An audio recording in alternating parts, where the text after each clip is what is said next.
Hello everyone, कैसे हो आप। स्वागत है आपका एक बार फिर से हमारे यूट्यूब चैनल में। आज हम पढ़ने जा रहे हैं क्लास 8 का चैप्टर नंबर 8, जिसका शीर्षक है यह सबसे कठिन समय नहीं। इसके राइटर हैं जया जादविनी जी।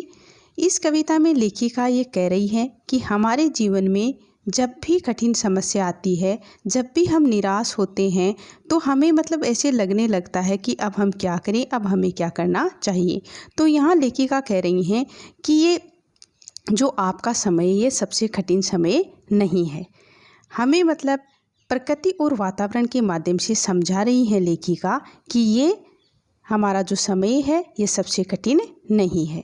तो चलो देखते हैं इन पंक्तियों में लेखिका क्या कह रही हैं। इन पंक्तियों में लेखिका हमें क्या बताना चाहती है, क्या शिक्षा दे रही है। नहीं, यह सबसे कठिन समय नहीं। अभी भी दबा है चिड़िया की चोंच में तिनका, और वह उड़ने की तैयारी में है अभी भी झड़ती हुई पत्ती। यानी नहीं, यह सबसे कठिन समय नहीं है। अभी भी दबा है चिड़िया की चोंच में तिनका, यानी अभी भी चिड़िया ने अपनी चोंच में वो तिनका है उसको दबा रखा है, और वह उड़ने की तैयारी में है। अर्थात वो उड़ने की तैयारी में है, जो तिनका है उससे अपना जो घोंसला है उसे नए सिरे से फिर से बनाने की तैयारी में है। अभी भी झड़ती हुई पत्ती, यानी अभी भी जो पत्ते हैं वो ख़त्म नहीं हुए हैं। अभी भी जो पत्ता है वो झड़ता हुआ हमें कहीं न कहीं मिल जाएगा। अर्थात इन पंक्तियों में लेखिका कह रही है कि हमें कठिन परिस्थितियों में हार नहीं माननी चाहिए, और यहाँ कठिन परिस्थितियों में हार न मानने का संदेश दिया गया है।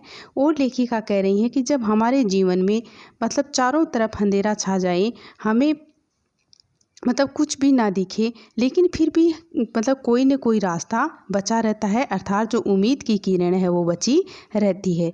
जिस प्रकार से भयंकर तूफान के बाद भी जो चिड़िया है वो इतनी हिम्मत करती है कि तिनके को चोंच में दबाकर उड़ जाती है, ताकि वह नए सिरे से अपना घोंसला बना सके, अर्थात घर बना सके। कि जिस प्रकार से पतझड़ के बाद भी ऐसा नहीं है कि जंगल में जो जंगल है वो खाली हो गया है, कोई न कोई पत्ती हमें झड़ती हुई मिल ही जाएगी। यानी अभी भी झड़ती हुई पत्ती, यानी कोई न कोई पत्ती हमें झड़ती हुई मिल जाएगी। अर्थात लेखिका कह रहे हैं कि हमारे जीवन में जब चारों तरफ अंधेरा हो जाए, छा जाए, निराश हो जाए हम, लेकिन फिर भी हमें निराश होने की ज़रूरत नहीं है। एक कहीं न कहीं आशा की किरण है वो हमें मिल ही जाती है। इसलिए ये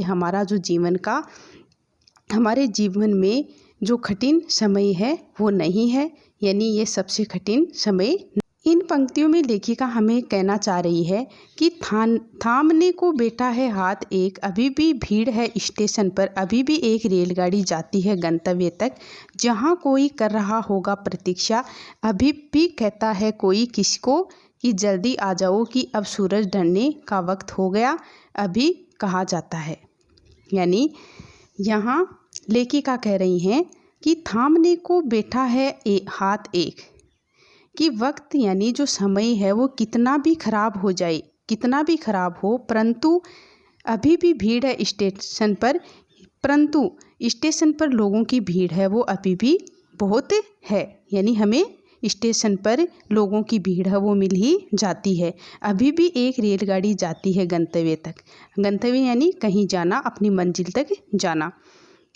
यानी क्योंकि हमें विश्वास है, एक आशा है कि हमें रेलगाड़ी मिल जाएगी और हमको अपनी मंजिल तक पहुंचा देगी। उस मंजिल पर जहां कोई न कोई उनका इंतज़ार करता होगा, जहां कोई कर रहा होगा प्रतीक्षा, प्रतीक्षा यानी इंतज़ार, और उस मंजिल तक कोई न कोई उनका इंतज़ार करता होगा।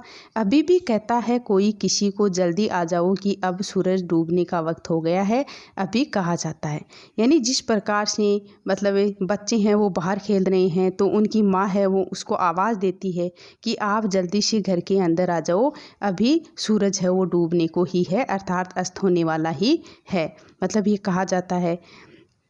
तो यहाँ लेखिका कह रही है कि अभी कहा जाता है कि जिस प्रकार के हमारे जो घर वाले हैं वो किसी काम से बाहर जाते हैं, तो उसके घर वाले उसका इंतज़ार ज़रूर करते हैं। तो ये एक मानव रिश्ते की मजबूत बुनियादी है। और यही बुनियाद मानव का मनोबल बढ़ाती है कि हमारा वक्त है वो चाहे कितना भी खराब आ जाए, परंतु स्टेशन पर लोगों की भीड़ है वो हमें मिल ही जाती है। और हमें ये विश्वास है, हमें ये आशा है कि कोई न कोई रेलगाड़ी उन्हें अपने गंतव्य तक पहुंचा देगी और जहां उसका कोई न कोई मतलब इंतज़ार कर रहा है। यानी आगे लेखिका कह रही हैं कि जहां कोई कर रहा होगा प्रतीक्षा, यानी मतलब उनको लग रहा है कि उनका कोई न कोई इंतज़ार कर रहा होगा और कोई मतलब ये अभी कहता है किसी को कि जल्दी आ जाओ, कि उन्हें ये लग रहा है कोई उसे आवाज़ लगा रहा है कि अभी शाम हो गई है, अर्थात सूरज है वो डूबने को है, आप वक्त पर मतलब वक्त हो गया है, आप जल्दी से घर आ जाओ। कि जिस प्रकार से जो बच्चे हैं जो बाहर खेल रहे हैं तो उनकी माँ उन्हें आवाज़ देकर बुलाती है कि सूरज है वो डरने का मतलब सूरज का डूबने का वक्त हो गया है, अभी आप अंदर आ जाओ। आगे की पंक्तियों में लेखिका क्या कहना चाह रही हैं देखते हैं। उस कथा का आखिरी हिस्सा जो बूढ़ी नानी सुना रही सदियों से दुनिया के तमाम बच्चों को अभी आती है एक बस अंतरिक्ष के पार की दुनिया से लाएगी बचे हुए लोगों की खबर, नहीं ये सबसे कठिन समय नहीं। यानी यहाँ लेखिका कह रही हैं कि ये आपका कठिन समय नहीं है, कि उस कथा का आखिरी हिस्सा यानी जो सिनेमा होता है, जो कहानी होती है उसका क्लाइमेक्स की तरह होता है और जो आखिरी हिस्सा होता है वो सिनेमा या कविता के क्लाइमेक्स की तरह ही होता है।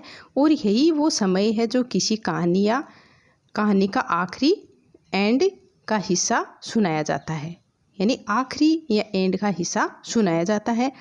जो बूढ़ी नानी सुना रही दुनिया से, कि जिस प्रकार से जो हमारी बूढ़ी नानी है वो मतलब सदियों से ये कहानी सुनाया करती है दुनिया के तमाम बच्चों को, यानी मतलब जो दुनिया में छोटे बच्चे होते हैं जैसे हम हैं, मतलब हमारी जो घर में सबसे बड़ी जो दादी हैं नानी है वो एक कहानी सुनाया करती है कि एक राजा होता है और उसके राज्य पर जो राक्षस है वो आक्रमण कर देता है और उनके जो बच्चे हैं उनको खा जाता है। इस प्रकार से वो मतलब जो राक्षस है वो उनके बच्चों को मतलब राजा के बच्चों को खा जाता है और राजा और रानी को मतलब अपने अधीन कर लेता है। और उसके बाद में अचानक से राजकुमार आता है और वो जो राक्षस है उसको हरा देता है और राजा रानी को मतलब उनसे छुड़ा लेता है, उनसे आज़ाद करवा लेता है। इस प्रकार से हमेशा बुराई पर अच्छाई की जीत ही होती है। तो ये कहानी है जो नानी है वो सदियों से मतलब दुनिया के तमाम बच्चों को सुनाई जाती है। उसी प्रकार से यहाँ लेखिका कह रहे हैं कि अभी आती है एक बस अंतरिक्ष के पार की दुनिया से लाएगी बचे हुए लोगों की खबर, नहीं यह सबसे कठिन समय नहीं।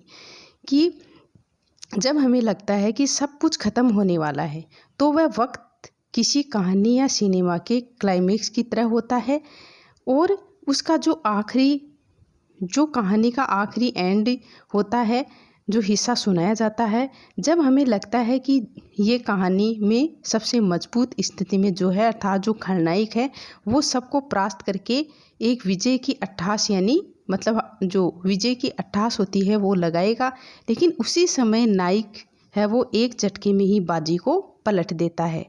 अंतरिक्ष के पार की दुनिया से लाएगी बचे हुए लोगों की खबर, नहीं ये सबसे कठिन समय नहीं। यानी वो मतलब उसी समय नायक है वो एक झटके में ही बाजी को पलट देता है और बुराई पर अच्छाई की विजय हो जाती है। इस प्रकार इन पंक्तियों में जो लेखिका हैं वो कह रही हैं कि हमें हिम्मत नहीं हारनी चाहिए, क्योंकि जैसे हर एक काली रात के बाद एक सवेरा होता है, तो हमें अपने जीवन में मतलब कठिन परिस्थितियों से कभी भी हार नहीं माननी चाहिए और नहीं यह सबसे कठिन समय नहीं है। तो बच्चों, अगर आपको मेरा ये वीडियो अच्छा लगा हो तो प्लीज़ लाइक शेयर सब्सक्राइब ज़रूर करें। थैंक यू बच्चों।